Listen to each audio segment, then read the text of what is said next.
The webinar is now streaming live on Custom Live Streaming Service, a well-named service. Okay, go ahead. Oh, hi. So we're live on the internet right now. That's exciting for everyone, I'm sure. So we're here cross-country and cross-conference between Zcon1 in Croatia and MoneroCon in Denver to discuss the regulatory and advocacy environment for privacy-preserving cryptocurrencies. We have a full 90 minutes for this conversation, so we're going to spend the first hour digging deep into some of the issues and then the next 30 doing Q&A. I'm going to throw over to Denver to do their intros, and then they can hand back, and we'll attempt to do the same. All right, that's fantastic. So hello to everyone over in Zcon remotely, and everyone here in Denver for the Monero first annual, hopefully annual, Konferenco. Here on our end, we have me moderating this. My name is Dr. Sarang Noether, and I am one of the full-time researchers with Monero Research Lab. I'm conducting research on behalf of and for the Monero project. And we are very, very pleased to have our two panelists on our end, Jerry Brito from Coin Center, and also Eric Voorhees from Shapeshift. And if they would like to just take a brief couple of minutes and kind of introduce themselves the way that they see fit, and why they see themselves here and why they're interested in this space. Sure. So I'm the executive director of Coin Center. Coin Center is an independent nonprofit based in DC, and we're focused on the public policy issues that affect cryptocurrencies and open permissionless blockchain networks. And a big focus for us is privacy and electronic cash. And so I'm very happy to be here engaging really with the Monero community. I'll just say that on the other end, we have another person from Coin Center at Zcash. So we're very happy to be able, as Coin Center, to be on both sides of the Atlantic on this. Hey everyone, my name is Eric Voorhees. I'm the founder and CEO of Shapeshift, and been part of this crypto craze since 2011. Oh. Back then, oh, they're not hearing me. We lost audio. Oh. Do you hear me or not the others? We've lost audio, guys. Uh-oh. It's all going so well. Can you hear me with what I'm saying right now? Nope, nothing. Still nothing. Still nothing. Damn NSA. Who doesn't know who Eric Voorhees is, though, really? I mean. Testing. Shall we continue at this end and hope that the audio issues resolve? It's going to be awkward because if we continue on our end, they'll hear us and we won't hear them. I'll tell them we can hear them just fine. Yeah, we can hear you guys over there. Okay. Okay, so I'm going. Great, okay. I'm Amber Balday. I'm co-founder and CEO of Clover. I'm also on the World Economic Forum's Blockchain Advisory and the board of the Zcash Foundation. With me, we have Jack Gavigan and Peter Van Valkenburg, who I will also let introduce themselves. I am Jack Gavigan. I work with the Electric Coin Company, the company behind Zcash, and I lead regulatory relations for the company. I'm Peter Van Valkenburg. I'm Director of Research at Coin Center, the organization that Jerry is the executive director of. So I write a lot of our regulatory comments. I've gotten to testify before Congress a couple times, usually opposite strangely angry economists from NYU. I'm also a board member of the Zcash Foundation. Great. And a quick housekeeping note for this room only. You'll see some white cards in front of you. We're going to do Q&A by having you write down any questions that strike you over the next hour. And towards the end, we'll just pass them over toward the side of the room and collect them and do it that way. So, okay. So we're going to begin by discussing the regulatory landscape. And I will throw back to Sarang. All right, excellent. And just a brief housekeeping note for the Denver side of things. If anyone in our audience has any questions that they would like to kind of present later on, please raise your hand and one of our assistants will hand you a note card. Please write the question down and then they'll bring the note cards up to me and then we can ensure that we're efficiently answering. So the first question that I'll ask over here is going to be, and this is directed toward Jerry here. And the question here is, what are some of the main differences around the world in how different societies' views might manifest themselves in privacy regulations now and in the future? Okay, how different societies' views?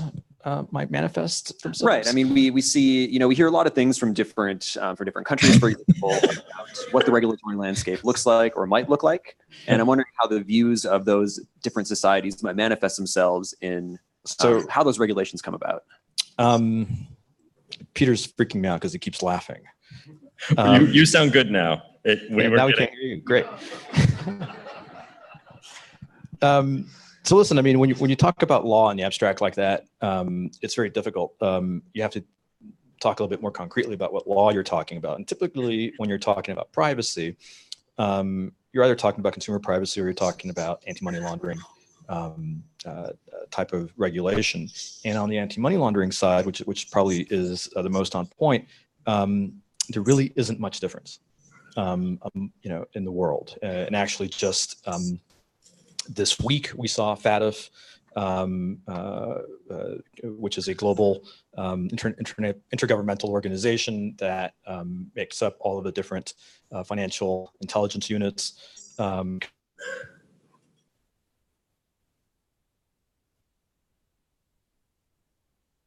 So there's where differences emerge. It's not so much on the privacy side, but it's going to be related to how to sanctions, really, right? And different countries are going to have different views on sanctions and how how appropriate they are. So, yeah, I mean, do you have any comments on the same question? Not so much on the privacy side, but it's going to be probably one thing that's very difficult, especially for any companies operating in this world, is that even within any particular jurisdiction, it's not always clear, and which jurisdictions apply to which kind of business activities is itself a very complicated matrix of decisions. And so what you end up having to do if you want to try to be compliant and you are located in more than one country is sort of 20 or 30% of your business is going toward just trying to navigate the gray area and trying to figure out how that all works. It's horribly counterproductive, and it's been a huge difficulty for us. And just kind of, I guess, a brief follow-up on that. So, I mean, we could definitely talk about the FATF recent regulations, which are exceptionally new. I mean, those came out formally just, a couple of days ago. From what you've seen, based on kind of how these regulations and kind of policy recommendations in an attempt to, like you were saying, Jerry, to kind of unify things around the world, do you see these as overall tending to simplify things for the industry and folks doing work here? Or do you see those as just kind of, being sufficiently vague seeming enough where it's unclear where these gray areas actually lie, like what Eric was saying? No. So the good news from the FATF is that the recommendations that they ultimately put out are almost identical to what FinCEN has been doing here in the US and what already is law here in the US. And so two things are good about that. One is that companies operating here in the US don't really have to do anything differently, assuming that they're compliant. It's really meant to bring the rest of the world up to the same standard as the US. So that's one thing. And the other thing is that FinCEN's approach here in the US has been very reasonable in our estimation. So number one, you're only affected if you are a custodial firm. If you are accepting and sending funds on behalf of somebody, and in that period of time you're holding on to funds, you're going to be regulated. And what FinCEN did in recent guidance was clarify very explicitly that if you're non-custodial, you're not subject to regulation. If you're simply a developer of software, you're not subject to regulation. They even specify if you are providing decentralized exchange, where you're not taking custody of funds, you are not subject to the regulations. And FATF has adopted something that's basically identical. So that's all good news. I would hesitate to say that this simplifies, because you are subject to the rules. It's pretty tough to comply. One thing that in particular is tough to comply with is something that's known as a travel rule, FATF, which is something that's been a rule in the US forever. Exchanges should, now I'm curious to know how ShipShift might be complying with the travel rule. But the travel rule has applied to exchanges in the US forever. And now what we're seeing is FATF say every other country in the world needs to adopt the US's travel rule. They call it in the FATF language the wire transfer rule.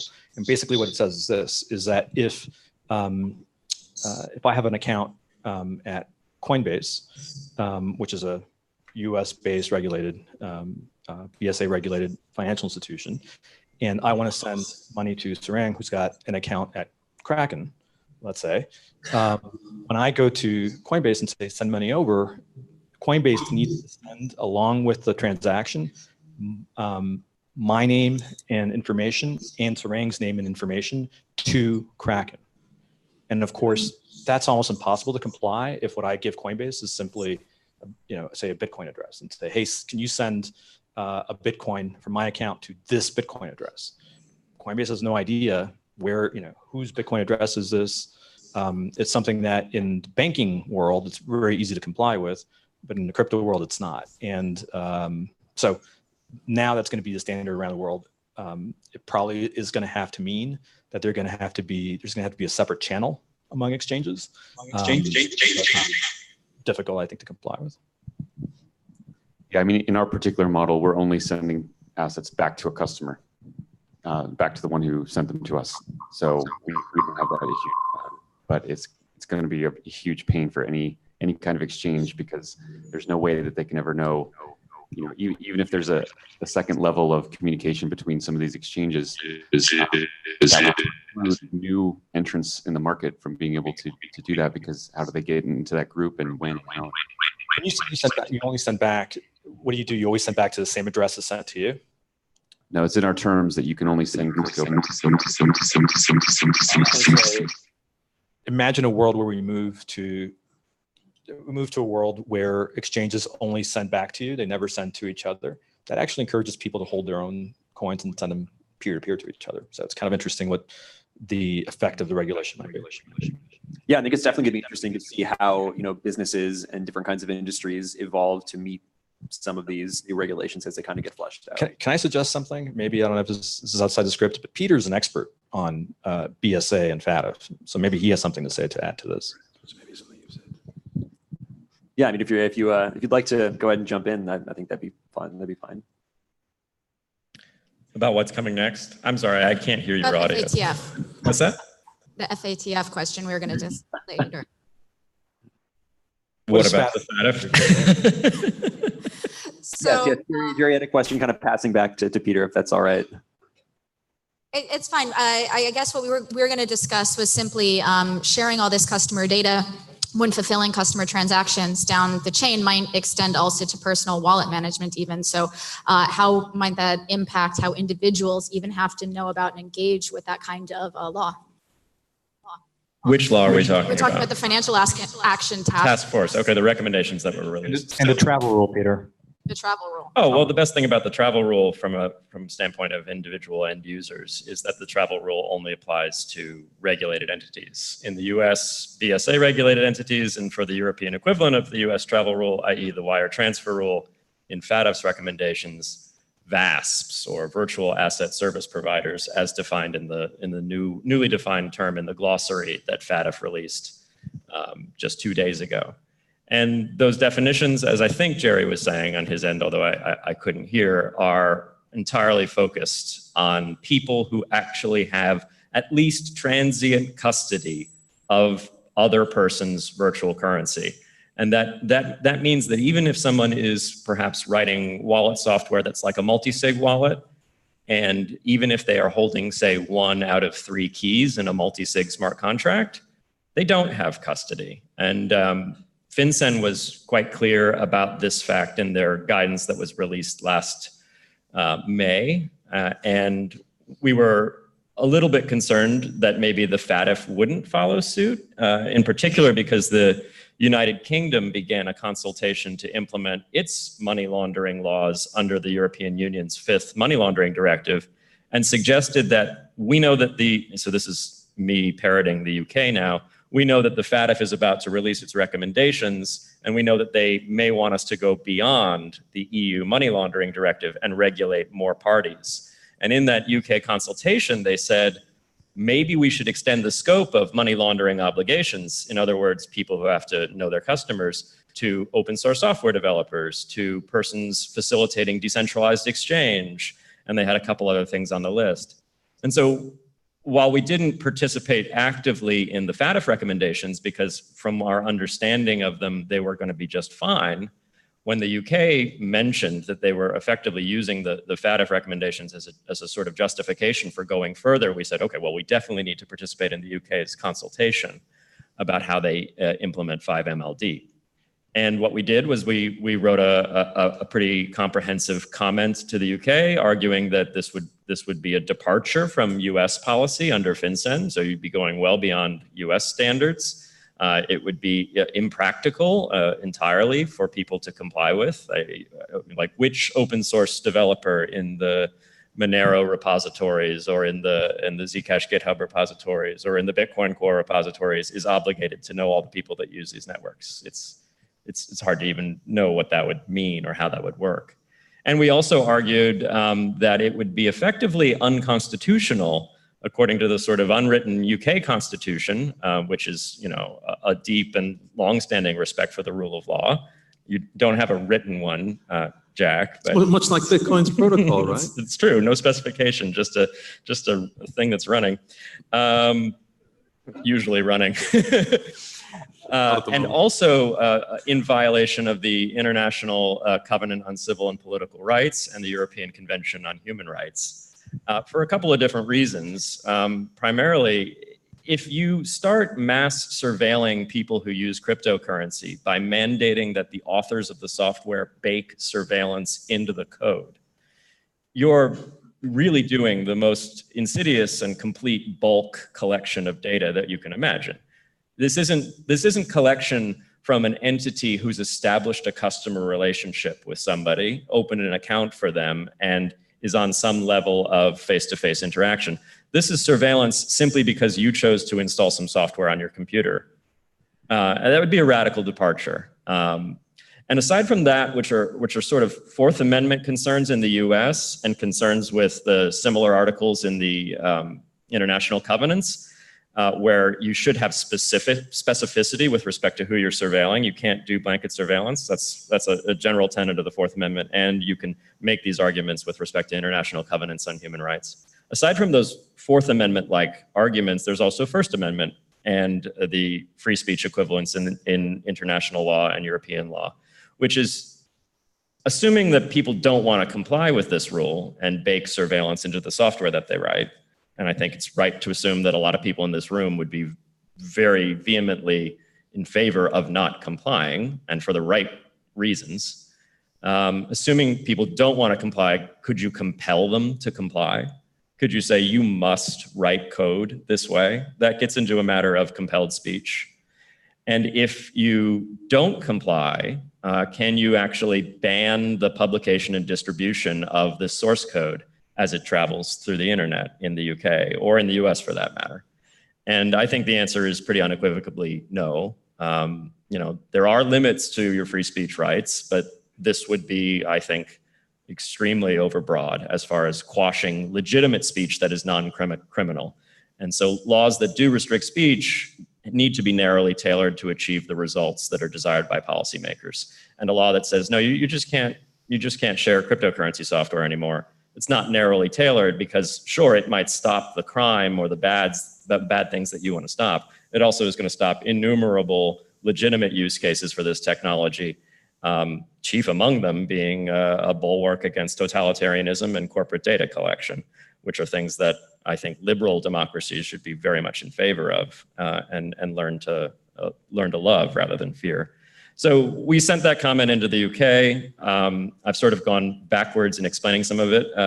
We first wrote a paper about the constitutional arguments as they would be made in the US context under the Fourth and the First Amendment. So the European comment was, or the UK comment was sort of based on that paper. So if the constitutional arguments about why forcing developers or persons who are non-custodial with respect to people's virtual currency, why forcing those people to collect information about their users is unconstitutional. If those arguments are interesting to you, I definitely recommend picking up our recently published report on electronic cash, decentralized exchange, and the Constitution. It's available on the Coin Center website. So where we have some regulation pushing towards ever more aggressive disclosure, and at the same time, we have a growing climate of public concern about privacy and more regulation coming forward to attempt to mandate data privacy laws and how things are collected and controlled.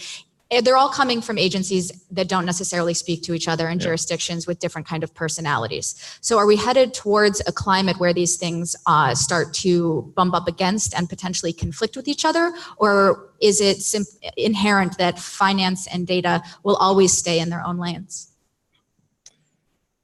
So, I mean, I think we're already seeing lots of bumping up against each other. The EU's GDPR is a very different way of looking at privacy and regulation than what we have in the US. The easiest way to just point that out briefly is that the GDPR really doesn't protect you from searches from governments at all. It's like a giant loophole or a carve out, or it just wasn't the goal of the thing. The goal of the thing was to keep European data on European servers and prevent American companies from exploiting it outside of European laws. It had nothing to do with protecting European citizens from their own governments.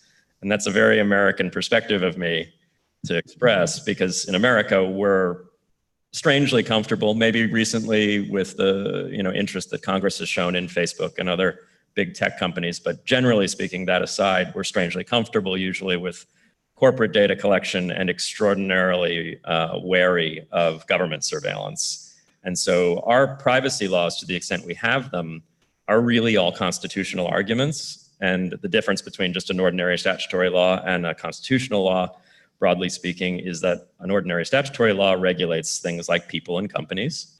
And ordinary constitutional law is the outer limits of what governments are allowed to do, state governments or the federal government in the US. So most of the discussion about privacy and data retention and surveillance in the US is about what does the NSA know about me and what should they be allowed to know about me. And I feel like most of the discussion in the European Union is more about what do corporations know about me. And I don't mean to express a really sort of one-sided American viewpoint here. I think corporate data exploitation is getting worse and worse, and especially worse in cases where corporations are in league with governments to basically surveil and rate citizens. And hopefully you know exactly what I'm talking about when I say surveil and rate. The key sort of example here is what China's doing with Alipay and WeChat, basically accumulating massive amounts of data about all the financial transactions of Chinese citizens and inputting it transparently and openly. They'll admit that they're doing this. To a social credit score that the government will help maintain. And if your score goes too low because you said something unpatriotic or you bought something that you shouldn't buy, you just can't travel abroad anymore. You can't maybe take high-speed rail. Maybe your bank, all your transactional accounts get closed. Who knows what happens to you? So so we've got three approaches globally right now. We've got a US approach that's maybe too fixated on government surveillance and not enough on corporate surveillance. A European approach that I definitely think trusts its governments too much and is maybe a little too wary of corporations. And you've got what I hate to be so, down on the Chinese, because I love the people, but I'm wary of their government. That seems to be fairly indifferent about both corporate and state surveillance. I think that's a fair description of the UK approach. Certainly, there have been a few cases where UK law enforcement intelligence services have been conducting effectively bulk surveillance, bulk collection of data. It's been declared to be illegal, but there have been no consequences. Yeah. Or the law has then been changed to make it legal. Well, it's funny because I was looking for precedent to write our UK comment, and it's interesting. All the cases in the European Convention literature on privacy rights under the European Convention, the defendants or the nations that have been brought up in front of the court are either Russia or the UK. It's a good company. It's not a great company. I only live in the UK. I'm Irish, by the way. So. Okay, and well, while we're also talking about the UK, they have much more stringent open banking data laws, requirements that people can then access their data. And the US has been looking at that. There were some proposals, perhaps wrapping that into Dodd-Frank even, and yet there's been no traction. And I've had conversations with people involved there in the Dodd-Frank regulation, and they've simply said, we don't answer this. They would not even take the questions. So do you think that that is going to come to the US, and are we learning from that? Are we going to replicate errors of GDPR, and is take back your data better? I mean, what are we learning, and what should we really be doing differently? I mean, you generally look at like take out your data type language, and it's pretty weak sauce, right?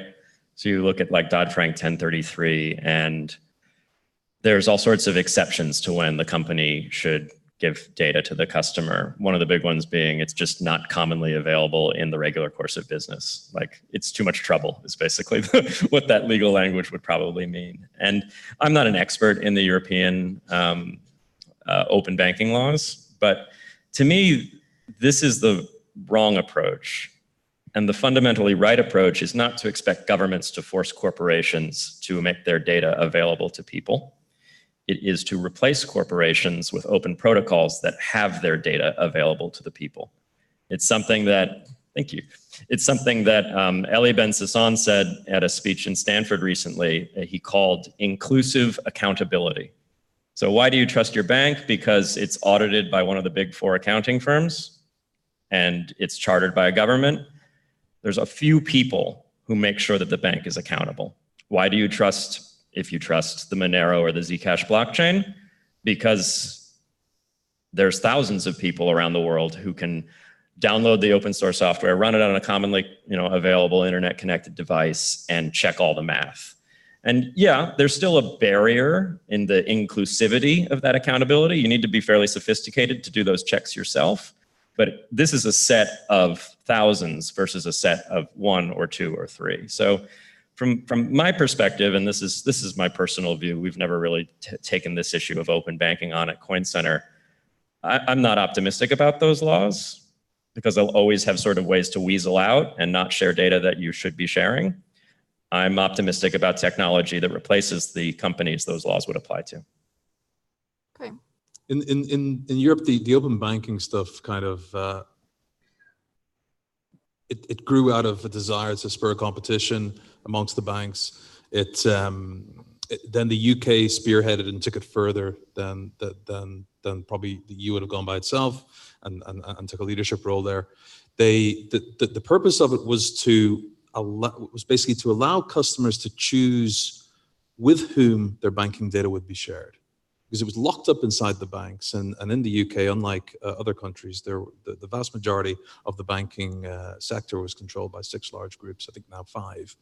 And it was just locked up in there. You couldn't get it out except for screen scraping or scanning in your statements.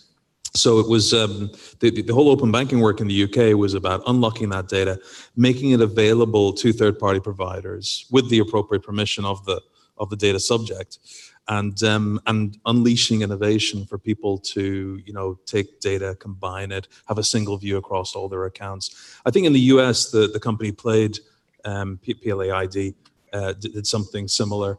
But in the UK now, it's being done using APIs properly instead of using screen scraping. And I would love to talk more about open banking, but I'm going to throw it back to Denver to make sure we don't go too long. So please take it back. Sure. So kind of a question throwing over to Eric. So you have built a pretty successful business kind of in this space as the regulatory landscape seems to have been evolving over time. And so since businesses like yours, coming under, perhaps more intense regulation, interact with customers and clients from around the world who may be subject to different sorts of regulations, how do you see some of these practical considerations being addressed by businesses? And, where do you see this going? Are regulated entities like yours going to end up taking kind of a most conservative approach when dealing with customers and clients from around the world? Or do you kind of have to sort of tailor your interactions based on jurisdiction? Where's this going? Yeah, good question. One theme that I've seen in the crypto world is that you tend to have companies that get of a certain size, and Coinbase being the best example of this. They feel that they have to be overly compliant, and in some senses they do. They have to look exactly like a bank and probably be more diligent about a lot of these regulations than banks, because they're under much more scrutiny than banks. And then and they feel so paranoid about that position that they do not feel that they can speak out against any of those regulations that they themselves are under. And then you have sort of the polar opposite, which are the anonymous developers around the world who haven't built a company but feel comfortable being outspoken and writing amazing technology that preserves people's privacy by default. And there isn't a lot in the middle there. And so I think what we at Shapeshift are trying to do is build a real big business that's highly profitable and gets well known around the world, and do it while speaking out against a lot of these issues. And I think that platform is something that's going to be very important. I'm hoping that we won't be the only company that does that. Kraken has done a great job with this as well. And I'm hoping that as the crypto industry grows around the world, we'll see lots of companies that, to the extent that they feel that they need to comply with certain rules, they also can feel comfortable at the same time speaking out against those rules and conveying why they're unethical. Interesting. I mean, you kind of briefly hinted at, the role that developers and engineers and folks who kind of work on some of these asset projects either play or don't play in this. Do you see there being more room for relationships to be built between developers and, some of these entities that, build businesses around those projects? Like, is there a role for these both to play to kind of fill that middle ground? Yeah, I'm a fan of the Hydra approach, right? So lots of people taking lots of different strategies to grow crypto generally as an alternative to the fiat financial system. And that's going to range from people doing all sorts of different strategies all around the world, using different messaging, using different tactics, building different types of projects ranging from the very distributed to the very centralized. And I want to see more of that kind of diversity in the approach. And kind of putting on the spot here. So, knowing where the regulatory landscape, is right now and maybe appears to be going, is there anything that you would have done differently building up Shapeshift, knowing that, this, wherever we are now would be coming? Yeah, I mean, there's a million mistakes we've made that I wish I could. And I'm not asking you to go and enumerate all the mistakes you feel like you've made, but, kind of more broadly speaking, or for that matter, if you were to give advice to someone else trying to build up a business in this space, would you have any advice to give that person, knowing that the regulatory environment is where it is now? Probably the advice would be for people that are trying to build a crypto business to realize that you're taking on not only the struggle of a startup, which is very hard to do itself, but taking on the struggle of a regulatory battle.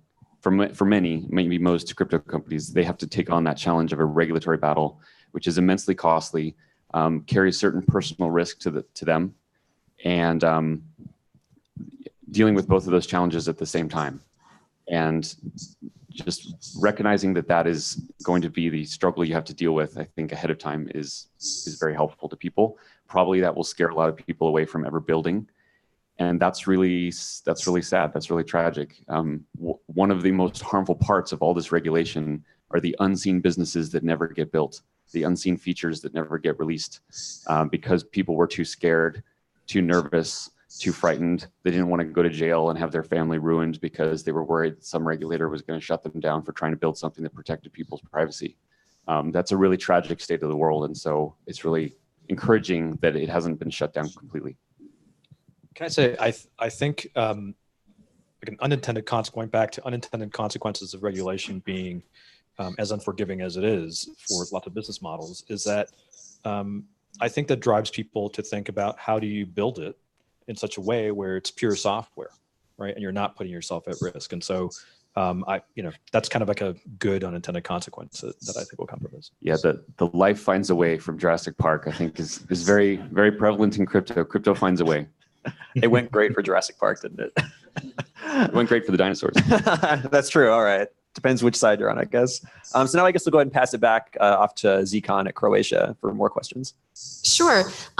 So kind of just to tag off of what Eric was saying, Jack, you handle regulatory engagement for Zcash. And I would assume that a lot of people outside of this area might think that that's an extremely difficult conversation, but you've been very proactive and had a remarkable amount of success in that area. So can you talk a little bit about how you approach it and what it is that has made them not, I guess, slam the door in your face? So I think number one, put on a suit. that strangely helps a lot. If you show up and you look like you belong in their meeting room, then that helps a lot. I've seen Zuko in a suit now several times. It's a scary sight. It's probably better than the zebra suit he's been wearing here. So. He's wearing a zebra onesie right now. Yes. I think step one is when you kick off the engagements or when you first meet them. What I've done is I've acknowledged the validity of the goals that they are pursuing. So I say, look, we don't want to see Zcash being used by criminals. We don't want to see Zcash being used to fund terrorism. Let's get that out of the way, straight away. And then it means that you can then progress from a shared platform, and then it's about educating them about what Zcash is and what it's not. What I found is that there's normally this misunderstanding that privacy somehow equates to anonymity, and that an exchange that lists Zcash is unable to KYC its customers. And of course, that's absolutely ridiculous, but these people are not technologists. They don't understand these protocols. They don't understand cryptocurrency. So a large part of what I do is education and walking them through just how Zcash can be compatible and is compatible with all of the regulations that apply to prevent money laundering and terrorist financing. I was at the FATF meeting where back in May, where these new recommendations were being discussed, and when I commented about the paragraph 7b, the travel rule equivalent that applies to virtual asset service providers, I was able to start off by saying, before I go any further, I want to make it clear that I've got no dog in this fight because Zcash is compliant with this rule. You can send the beneficiary and the originator information along with a shielded Zcash transaction. You can. You can. But you do not have to. You don't have to. No.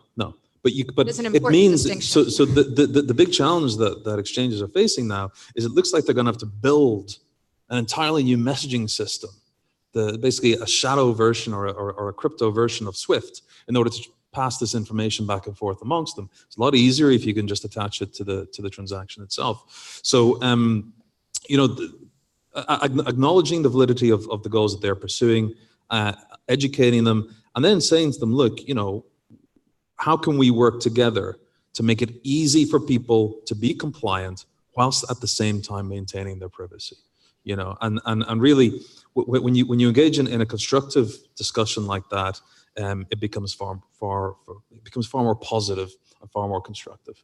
And it's we've had success, both in the States. We've got a good relationship in the UK.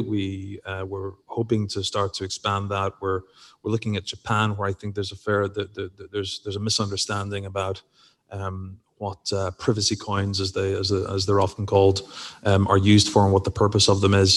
So it's really about getting on the same page, education, and not adopting an adversarial position. Mm-hmm. And so, we've all spent time speaking with regulators, and I think if you don't do that much, they do seem like this kind of singular organism, but really there are lots of individuals there. And it's kind of like lawyers. Like, you need to find a lawyer that's going to have a position that starts from a place that you can work with. Some will always start from no, some will start from, well, let me see, right? So how much do you think that some of the individuals that you've engaged with at these agencies, that their beliefs have actually impacted things? I'm thinking specifically about some of the names that have shown up in the headlines, like former CFTC commissioners that decided to take this on personally. But do you think that those kind of advocates could really change the entire kind of game, or is at the end of the day is the organization larger than that individual? So both of you. Yeah, you're absolutely right. Agencies are made up of people, and people have, each of them, idiosyncratic and unique ideas and beliefs. And we run into a ton who they love that Coin Center reached out to them to give a briefing because they're excited about the technology, not because they necessarily see it as a threat to their job, to the policy that they're trying to achieve, because they just think it's another exciting development in the world of technology. And then we find people who are deeply skeptical, who you arrive and the immediate thought is this is a tool for nothing but money laundering and terrorist finance. And so you're right, making those personal connections and starting where they're starting is important. But I suppose it's always going to be like that. What could fundamentally change things, and which is primarily the reason for why we think Coin Center should be around, is that one day it could be much more monolithic. It could be less, this is a slow burning policy concern of a lot of people, and different people have different opinions. And it could change to suddenly this is something monumental that must be addressed, and it becomes much more public and people are all thinking in mass about it. And that could be triggered by various things. It could be triggered by a terrorist attack being quite clearly funded using virtual currencies, which we've never really seen. We've seen tiny amounts used to support or attempted, support of terrorist organizations through relatively trivial amounts. But that could change. And if that changed, it would be a much bigger conversation, at which point you'd have to not start at the sort of human personal level, but start at the sort of first principles, which is why we've started writing a lot about constitutional law, which is why we've started writing a lot about, look, these tools will be used, as all tools are, for both good and evil. It's important if you're trying to achieve a policy result, not to stifle all the good just because you're so concerned about the evil.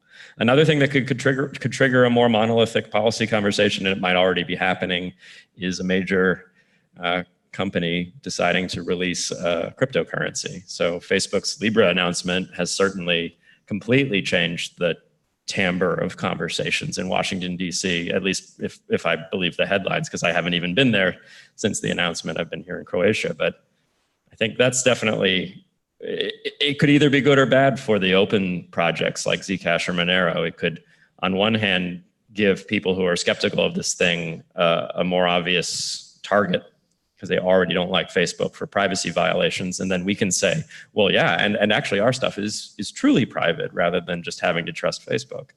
Or it could be very bad for everyone if some overreaction triggered by the current dissatisfaction, it seems, from Congress with Facebook, that triggers sort of monolithic cryptocurrency legislation or something like that, that is overbearing and extreme. I'm sure Jerry probably has things to say about that. I saw him reaching for his mic.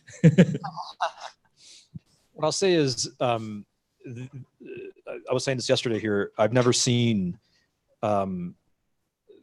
such a swift and clear reaction from the Hill to an announcement as I saw with the Libra announcement. Within 48 hours, less than 48 hours of the announcement, Senate Banking and House Financial Services had announced a hearing.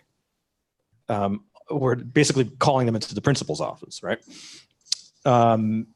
What I'll say is, I think Peter's right. You could get different kinds of reaction triggered by that announcement, but I think it's going to be more like the first reaction, which is because Libra is centralized. It has a reserve that is run by an organization, and there's a very clear target, and that target is one that comes from a very today unpopular on the Hill organization. I think that's going to draw all the attention. And I think a lot of the questions related to Libra are not so much about money laundering and the like. It's going to be about the reserve, right? So it's a stable coin. It's very different from everything else, like Zcash and Monero and Bitcoin. And so I think that's what's going to attract. I think privacy concerns, because Facebook has not had a good track record on privacy, is going to be the first thing. But once the banking committee start thinking about it a little bit, they're going to look and see this reserve and start asking themselves all kinds of questions about, well, how is this regulated? And that's what I think is going to draw a lot of focus. And that can be good or bad. I think for open permissionless crypto, I think what our job at Coin Center is going to have to be over the next few months is to just be on the lookout to make sure that folks in Congress do not get confused about Libra and Monero and Zcash and Bitcoin. We have to go in there and explain the difference between permissioned and permissionless, between something that has a reserve and something that is a bearer asset. and just keep hammering at that distinction. That's going to be our number one job. And then the other thing I would say quickly is, we thought we had, so we've, since Coin Center started, we've been on the lookout for that black swan event that triggers a reaction where people stop thinking rationally individually and it becomes this monolithic groupthink in reaction to some event. And we thought we had one, which I guess I can talk about now, which is there was an indictment against Russians by the special counsel's office by Robert Mueller, and it dropped on a Friday. And that indictment explained how Russians interfered with the U.S. election, and part of what the technology that they use was Bitcoin. And that dropped on a Friday. On Tuesday, there was going to be a hearing about cryptocurrency. It was going to be focused on sort of securities law, right? So hangover from the ICO stuff. And we're like, okay, this is it, right? The Democrats on Capitol Hill were very focused on, obviously, the Russia investigation. There was going to be a hearing. This is, Bitcoin was used by Russians to interfere in U.S. elections. And we were ready for it. We prepared. We were ready for that, and nothing happened. Which is great. All the news stories that came out, and when we talked to folks on Capitol Hill, they basically, I don't want to say parroted.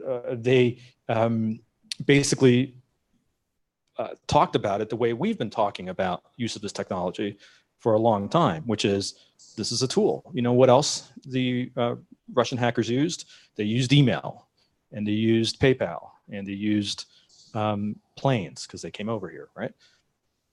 And we didn't have any negative reaction to those technologies, and so that's how it was portrayed, just as a technology that was misused, which was good.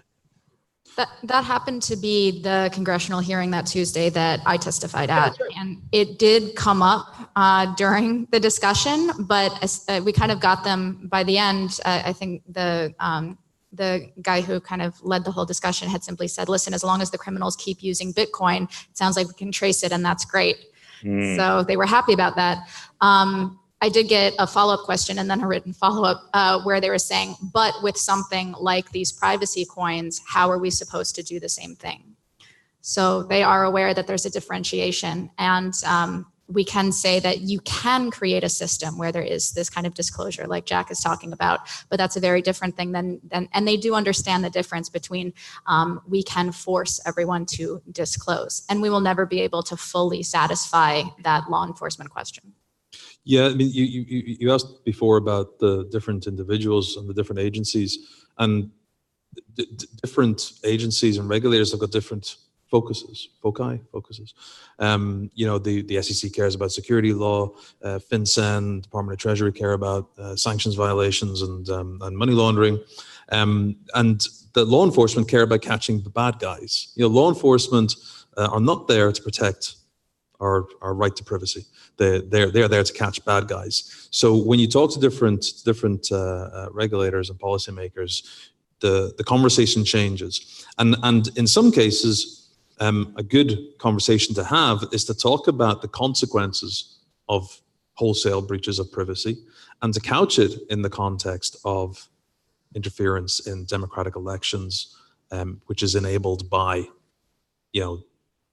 foreigners, foreign state actors being able to surveil people through platforms that are not private. And that does actually, sometimes when you say that, you can see the cogs start to turn to realize, actually, this is a national security issue. And coincidentally, when Congresswoman Maxine Waters published her statement about, calling on Facebook to stop development of Libra until Congress could get to grips with it, she put privacy and national security right next to one another in the sentence. Mm-hmm. So, sometimes it feels like these people aren't listening, but I think that actually, sometimes the message feels like it is actually seeping through. And I can say, right before I flew out here, I was at Fortune's Brainstorm Finance Conference, which was pretty fun, great group of people, but it's very kind of banking executives. There were definitely former high-level regulators and things in the room. We did a lunch about blockchain. And it, of course, descends to regulation very, very quickly. And exactly that point that this former regulator literally said, you know, I understand the human rights argument here, but my job as a regulator is to exert our jurisdiction, figure out what falls into this, and to make rules and make sure everyone kind of stays within that rule set, and find people that need enforcement actions filed against them. And we do not, and we cannot really coordinate globally, even though we all individually understand that problem set, which is definitely challenging. And my closing statement there was, gosh, this has been really fun talking about regulation for so long, but now I'm really excited to fly to Zcon where I can talk with developers and not have to talk about regulation. So here we are. Okay, so I'm going to throw back over. Maybe we can talk a little bit more about some of the engineering side again.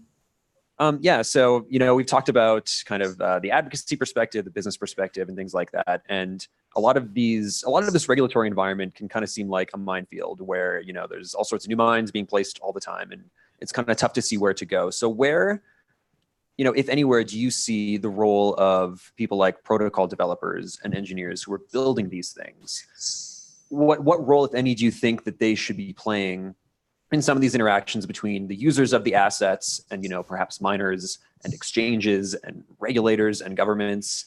And, you know, what role, if any, should they be playing? And it's a very, very broad question, but maybe kind of go in kind of a round robin and see what everyone on the panel thinks about this.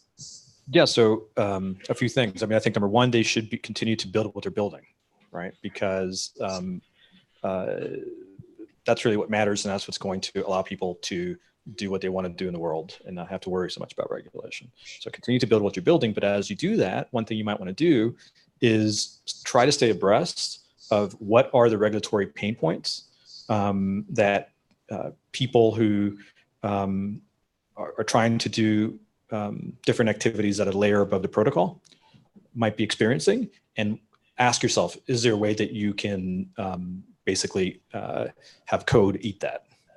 Right, and abstract it away so that it's not subject to regulation. And you have to remember, you know, the reason we have regulation is because there is some risk to the public that we have regulation to address. And typically that's going to be associated with custody, right? Because if you have a firm that's providing a service, and in order to do that, they're taking custody of your funds. Let's say it's exchange, let's say it's a tip bot service, let's say it's a wallet, whatever it may be, let's say it's escrow. They're taking custody of consumer funds, they're creating a risk to consumers, and that's where the government says, hey, here are the standards that you've got to follow. I'm going to take a little issue with that real quick. Yeah. Okay. I think that is often conveyed by them as this is important because customers have money at risk. But if you actually look at the laws and the attention that regulators have put down on companies, their guidance isn't about best standards for keeping funds safe. 100% agree. Right? It's like best standards for how to surveil your people and report it back to the government. But here's my point. The risk is the hook for them to say, this is why we have regulation. And so my point is to developers, protocol developers, other engineers working on this, figure out, if you can keep abreast of what the regulatory pain points are, figure out what risks can you eliminate by getting rid of custody, and then there is no hook for regulation. That's my point.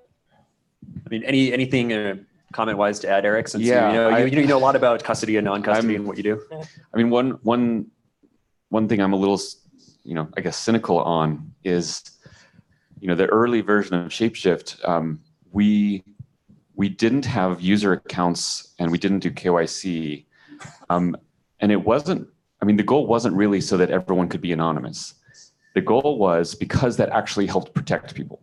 So we had two kind of pillars. One was that we didn't take custody, and one was that we didn't have accounts with a whole bunch of personal information that people didn't want to give us in the first place.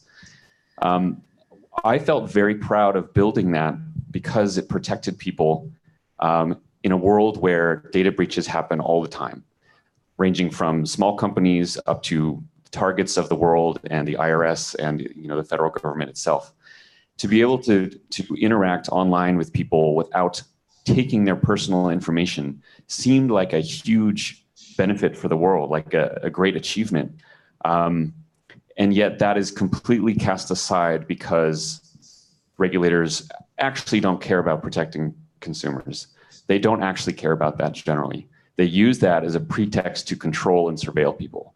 And I've found that to be deeply troubling. And I think in a world where consumer protection was actually lauded, much of what crypto technology has built, which allows people to transact freely and openly and without lots of fraud that happens in the traditional world, that would be something heralded by these regulators, and it has not been. So is there a role that that developers and and folks building these protocols can play? Yeah, I mean, keep doing what you're doing. One of the amazing bright spots in the crypto advancement is that it is still legal for an engineer to build software that lets people transact privately with each other, right? Like Monero and Zcash are great examples of this. That's legal. And no one currently is contesting that that's legal. And lots of engineers around the world are building those things, and people feel relatively safe doing so. That's amazing. And so as long as that continues, that's the ultimate bulwark, I think, against any of the surveillance stuff, because even if certain companies get compromised by that, the industry can always retreat back into the lower level protocol work. So what everyone needs to be very diligent against is any kind of advancement by regulators to try to regulate the actual writing of code. Thank goodness that gets into constitutional issues and free speech issues, and that there's no precedent for that. I hope it stays that way. Yeah, I'd love to hear the thoughts on the panelists from the Zcon side on the same question. Yeah, I completely agree. And that's why we felt the need about almost a year ago now to really pivot to, at Coin Center, talking about electronic cash and why it's a fundamental advance that'll improve human flourishing and human dignity, to make the moral case, as Jerry did in a paper that he published, and then to make a constitutional law argument in the US about Fourth Amendment and First Amendment rights, and why any attempt to do something horrendously overbroad and regulate open source software developers would be unconstitutional. So we can fight them on their own terms if there was ever this appetite. And what's been a really satisfying thing for me to watch is that we haven't had to fight this since we released these papers. Quite the opposite, at least for now. FinCEN, the FATF, and probably the UK too, even though they raised this question in a consultation. I think they were just looking for input, really. None of these states have really gone down that road. In fact, FATF in the US have made clear statements that even a developer of software for a decentralized exchange, like 0x, for example, and even somebody who maybe even helps run that software and make it available to the world, like a radar relay or something like that, as long as they don't take custody, they don't fit into our rule sets. And there's clear statements in both the FATF interpretive note that came out 2 days ago that those entities would not fall under financial surveillance obligations. And there's clear statements in FinCEN's guidance from last May. And then just on the broader question that this round of the panel was supposed to discuss of, what can developers do? I wanted to, for once, it's probably not the first time, caution developers or tell developers to be much more careful than some of them have been. Never pretend that what you've built, or maybe what you're doing, is fundamentally different because it's technology when it's not fundamentally different. And the biggest existential threat we've had, at least from Coin Center's perspective, to this technology was the ICO boom. It was absurd. It was gross and abhorrent that people raised incredible amounts of money on promises of future cryptocurrencies that they hadn't developed yet. And these are developers. It's not them in their capacity as developers. It's, in this case, them in their capacity as people who are raising money. And that could be fine, but I think it was fairly clear that in a lot of situations, you might be running afoul of US securities laws. And so there should have probably been more due diligence and more effort to make sure that you didn't run afoul of those laws. You know, not defending those laws, they're just the laws. And then what really bothered me about the ICO boom and some of the responses to the ICO boom was this attempt by some to claim that because you were selling a token or a promise of a token, it was somehow suddenly not a securities issuance. Even though there was an investment of money and a reliance upon your efforts for profits that you had effectively promised. Putting a token label on it, making it a blockchain project does not mean that if you raise a bunch of money from investors and make promises of capital appreciation, that you haven't issued a security. And arguing that, well, because it's new technology, it should get a pass is the wrong argument. You might think that the accredited investor rule that limits people's ability to buy your token to rich people in Sand Hill Road in San Francisco, in Palo Alto, is abhorrent, and that might be a good argument. But then your enemy is securities laws writ large and investor protection laws as they're specified in the US writ large. You got to lobby to change the way we do capital formation.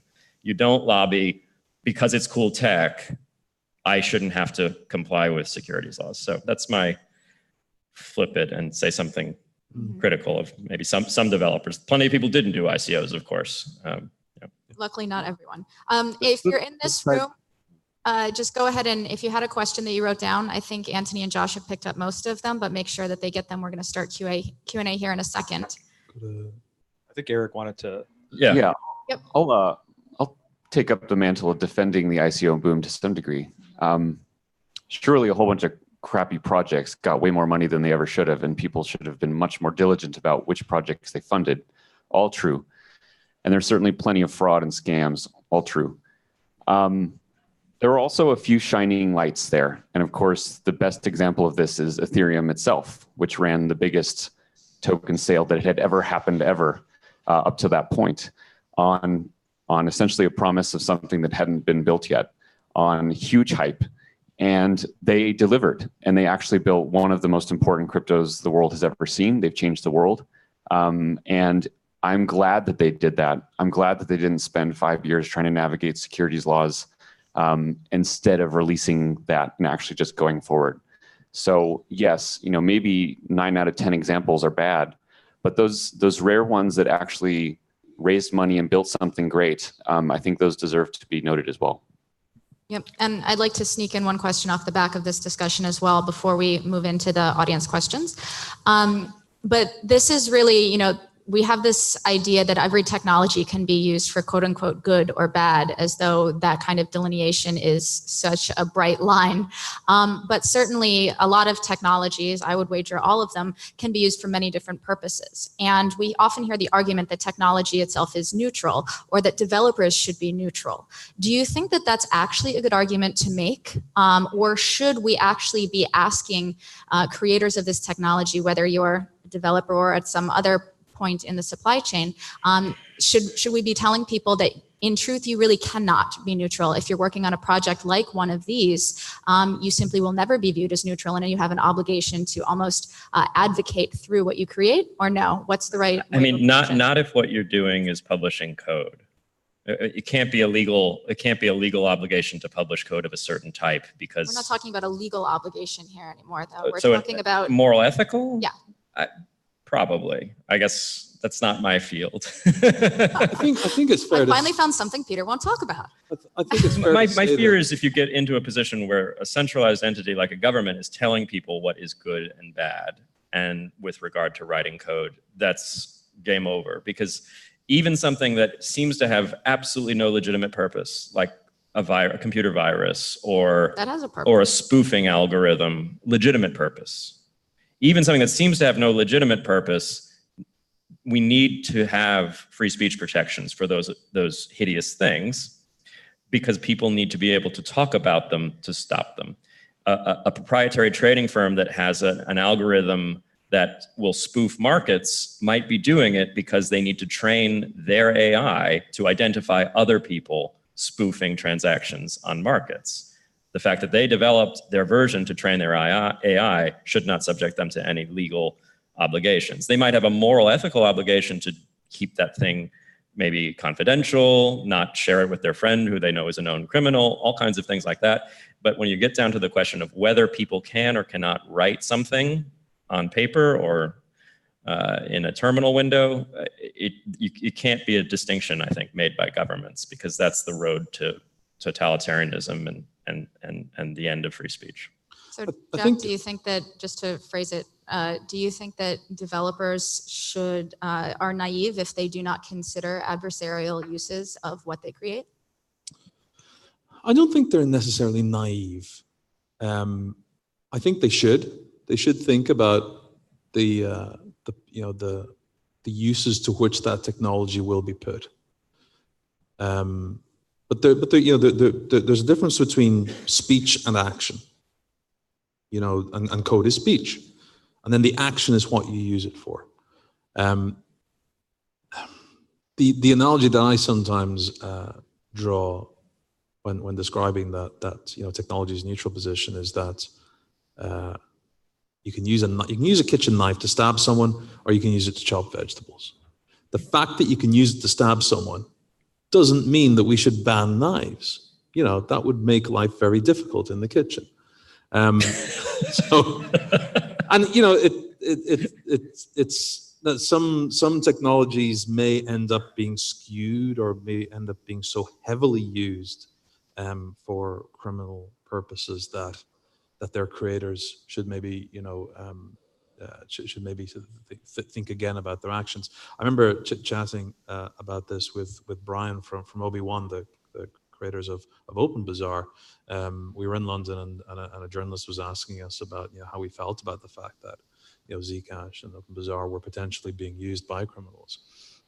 And we gave them that answer, and they said, well, he pushed further and he said, well, what if it turned out that the vast majority of usage was by criminals? And I think we both went, well, if it were proven to be the case, then we might have to. We agreed that we would probably have to reconsider whether we wanted to continue working and developing and improving that project if it turned out that it was overwhelmingly being used by criminals. Now, I think that the people who work on Monero and on Zcash do so because they believe in the right to privacy. And I think that in and of itself is taking a moral and ethical position and enacting that position through their authorship of the code. And I'd love to hear this from the other side as well. Yeah, Jerry, do you want to take it up from here? No, just to echo what's been said, I really don't have another different answer. Yeah. I think every person expresses their moral and ethical qualities through their actions each day. So the things that you spend your time doing are the expression of your moral actions, much more than what you think of morals and ethics in your head. What you actually spend your time doing is your morals, is your ethics. And so I think there's not really any way to be neutral. Certain projects are not going to have moral and ethical effects as much as others will.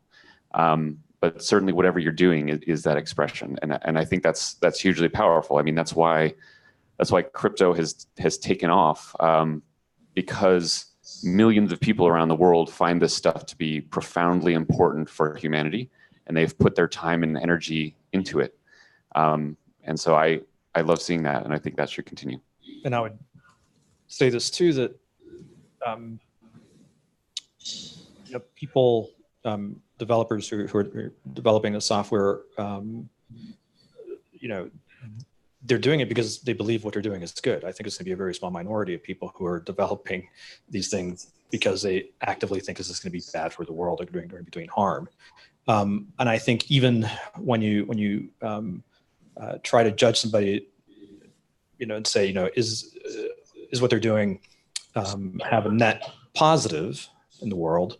If you use a standard like the journalist, Jack, who asked you, what if Zcash was being used mostly for illegal transactions? Even then, if we're talking about morality and ethics and that law, maybe those things that are illegal shouldn't be, and are indeed still more unethical uses. So even if you're facilitating something that is illegal in China, like assembly among people who the state doesn't want to assemble, well, I think that's still something you should be doing. All right, great, thanks. So let's go ahead and jump into, for the last 20 minutes of our time here, some questions from the audience, both on the Monero side and over on the Zcon side. So the first question that we have, which I'm paraphrasing just a little bit here, from the audience, asks, how might different current or future classifications of different crypto assets as some kind of commodity, security, maybe someday even currency, whatever that's supposed to mean, affect the regulatory landscape? And is that distinction important? And if so, should there be advocacy around particular kinds of classifications? So if you limit yourself to true cryptocurrency, right? Think where you have a running network with a token that is native to the network, right? So we're talking here about Bitcoin, Zcash, Ethereum, and the like. Then that thing, and I'm talking here about the US, that thing is going to be considered a commodity. And so that classification really, has no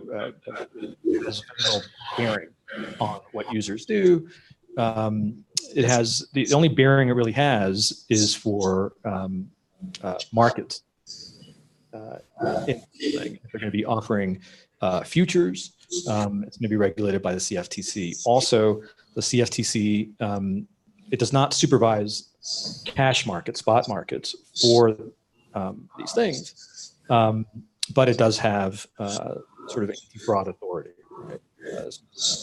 Sort of after the fact policing for manipulation and the like. That could change. And I can imagine Congress looking to create some authority at the CFTC or elsewhere that would create some kind of market supervision for those markets. Beyond that, the only other classification that really matters is for tax purposes. And so today, cryptocurrency is not classified as a currency because currency is defined in law as the coin of a nation state. These things are not, which is really funny though, because if some state were to adopt a cryptocurrency as its national currency, then that would change US law, which is really interesting. But it's a weird thing that probably will never happen, or maybe it will. I have little hope that the law would be changed to reclassify crypto as currency, and that has positive and negatives. The positive is that you're an investor and you're buying and holding for the long term. If you ever sell and you experience capital gains, you're going to be taxed at a capital gains rate, which is more advantageous than the alternative, which would just be your marginal tax rate. That's good. Downside is that if you're using cryptocurrency as currency, right? If you're using it to buy goods and services, you are disposing of the crypto and creating a tax event every time you buy something. So if I buy Monero today and tomorrow or next week the price has gone up and I buy a cup of coffee, technically I've experienced capital gain there. My obligation as a taxpayer is to note that, report that, and pay taxes on that, even if it's penny. That creates so much friction that it makes the thing very difficult to really wide acceptance. And if you think about it, it kind of is a showstopper for just the networks themselves. Because if you think about Ethereum, every time you run a smart contract, you have to pay gas. That paying gas is a taxable event, potentially. We don't have hope that we're going to be able to change the law there to try to reclassify. So what we've done is that we have worked on a bill that would create a de minimis exemption from tax for small transactions. It was $600 in the last Congress. This Congress will be reintroduced probably lower as a compromise, would be around $250. And so any transactions below that amount, if this bill passes, you don't have to worry about. So that's the way we're trying to address that. Anything to add, Eric? I think crypto is doing a great job at destroying categories that used to make sense. This is very visible in the securities realm. The SEC is unable to tell you exactly which tokens are securities. They pretend, they feign that it's obvious, but it is not. They can't even do that with just the topic of securities.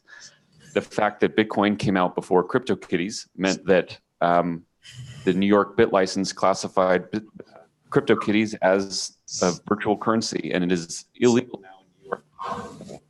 Illegal in New York to sell CryptoKitties without a BitLicense. Totally absurd, because the stuff tried to get classified by politicians that didn't understand what it was, and so I think it would behoove any regulator to wait longer before trying to classify a lot of this stuff, and that makes them uncomfortable. But even those of us in the industry can't give you lots of good definitions for these things, because part of what makes them cool is that they break down these definitions.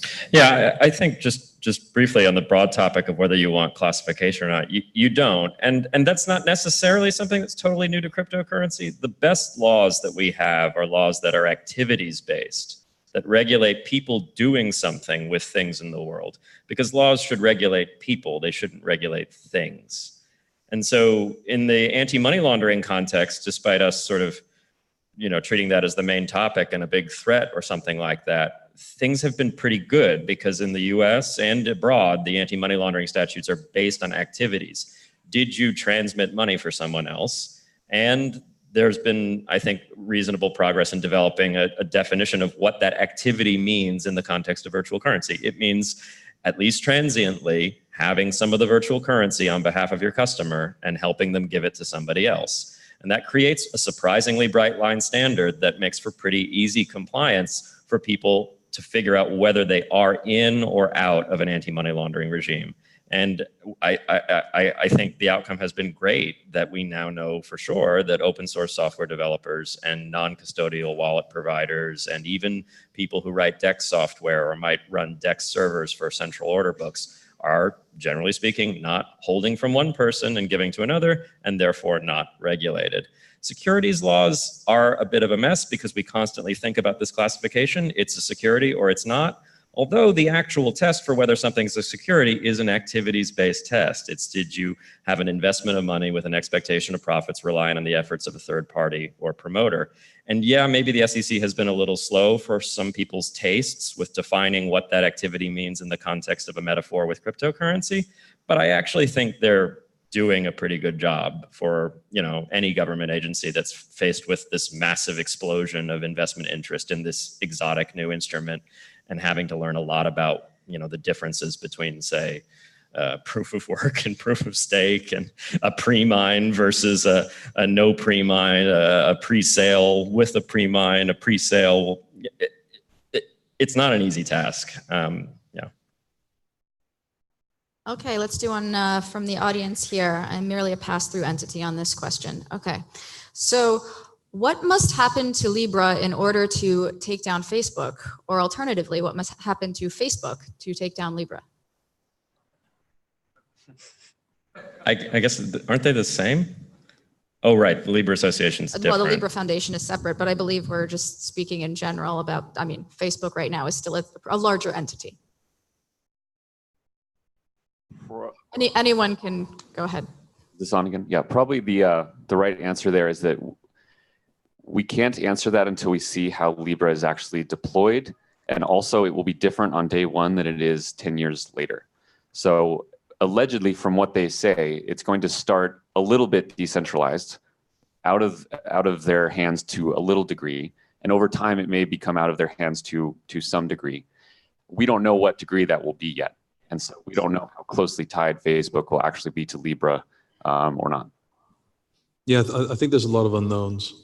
There's a lot of armchair experts on Twitter giving very, very detailed analysis based on a whole bunch of assumptions, some of which are correct, some of which are just unfounded. It's definitely a bit of a it's creating a focal point for all of this stuff, and for privacy in general, which I think is good. I actually think it's good that this conversation is happening sooner rather than later. And but I have no direct answer to that particular question. sort of lightning answer as to what their biggest problems are probably going to be, I'd say if you have an association of member companies from different countries with different standards of, say, sanctions on sanctioned nations where you can't make payments, are you going to comply with the lowest common denominator? And that would usually be the US, which has the most strict sanctions regime, and just not, allow any transactions to a Libra address in Iran? Or are you going to try and not comply? Or some of the members of the association going to comply and not comply? And in a BFT consensus, I don't know what that would look like. Maybe some transactions make it through, but then are the US entities in that association party to that decision by their co-association members and therefore violating OFAC? That's really a nightmare. So I would guess they'll just fully comply with OFAC. And credit to Laura Shin for actually bringing that up on her podcast where she interviewed someone from Libra. And then the other thing is just, as Jerry said earlier, well, actually, I'll let Jerry say it if he wants to talk about the reserve and how that's... So I just think that just to play along with the question about, how can Facebook take down Libra? I think that might happen simply because Facebook is the target of a lot of enmity today. There's always one tech company typically in the world that, or in the US that is just sort of the target of hatred by both parties today. And so that might rub off on Libra. And the way that, the easiest way that they could sort of, that the government could, if it wanted to, sort of just call it a day on Libra, is to say, well, wait a minute, you have this reserve. What is this reserve? Are you a bank? Or is this what? You have a basket of currencies and securities. You're securitizing these and you're selling these to the public. That's an ETF or some kind of security. So yeah, you're a security. And I think if you look at the definition of security in the Securities Act, there are a couple of things in there that you could kind of with a straight face say that the reserve is that, in which case Libra's a security, and then that's it, game over. It doesn't work because securities can only be traded on regulated securities exchanges, which an open network is not. So that's how, if Facebook draws enough ire to have the government decide that it wanted to really do something, that's how I think they might go about it. All right. And so probably time for maybe one kind of last big lightning round question with the time that we have left. And this question came from actually a couple of different people on both sides of our talk. And it's kind of general about what kind of the overall message for what we're all doing here is. So I think everyone here and over in Croatia, definitely agrees that privacy and by extension, financial privacy is, critically important to the operation of a society and, also a kind of a fundamental human right. And, we hear all the time in the news and from other people that we might talk to that the idea of a private transaction, is somehow associated with criminality or with, bad faith actions, the classic arguments, right? What's the response that we should be giving to that to help convince others, whether or not they're people we know or our legislators, anyone else, that what we're doing is important and that what we believe in here is important? Great question. The thing I worry most about is that, at least in the US, most people don't seem to really care about privacy, nor do they believe the moral arguments for it. They will not fight to defend it, and many of them are highly skeptical of anyone who does. I think that's really dangerous. Ultimately, if the majority of the public is opposed to privacy, that will trickle into policy, and that will end up becoming in direct competition or direct clashing with anyone who's trying to advocate for it. The analogy I like to use is that everyone in their home has shades on their windows, and they expect a certain degree of privacy in their homes, and no one questions that. They expect a certain degree of privacy in their communications with each other. Two people who talk among each other, no one would say that the government should automatically listen to that all the time and make sure that no one's talking about, their terrorist activities. When you send an email to someone else, even though it's not really that private, people generally people are okay with encrypted information going between each other and messages, and like they understand why that's useful. But for some reason, when it comes to money, all that goes out the window, and people believe that everyone's transactions should be surveilled all the time. And that's a big hypocrisy, a big contradiction in people's views. And I'm hoping that that will be resolved with them applying the value of privacy in transactions and in speech, rather than in rejecting privacy for both. I mean, so answering that question is kind of the subject of the paper that I published in January. And I think part of the thing to do when talking to folks is to not just talk about privacy in isolation, but to talk about cash, which is what we're working on. And cash is private, but it's also censorship resistant and permissionless. And basically it is a tool that allows you to have autonomy and dignity in the world.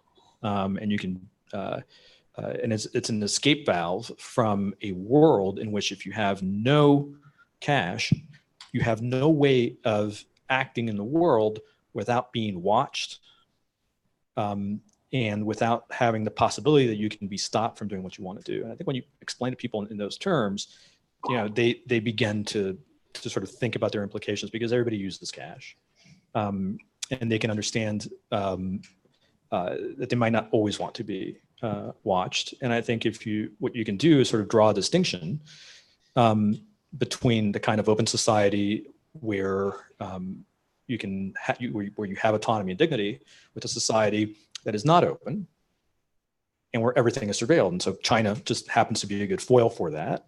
And I think drawing that the contrast there, I think, helps people kind of understand why and sadly there are examples that you can use from here in the US that shows that we're not immune from going down that path if we're not careful. And for this side, I'll add to what Jerry was saying, a little bit extra tweak for you guys. That as we talk about going cashless, it's this positive kind of conversation. In the US, we don't always talk about China. We talk about Sweden and Scandinavian countries. We talk about the convenience of something. And when we also have these ongoing conversations about the reason we don't have mass adoption of cryptocurrencies is the usability. We need to keep working on it until people don't know there's a blockchain in there somewhere.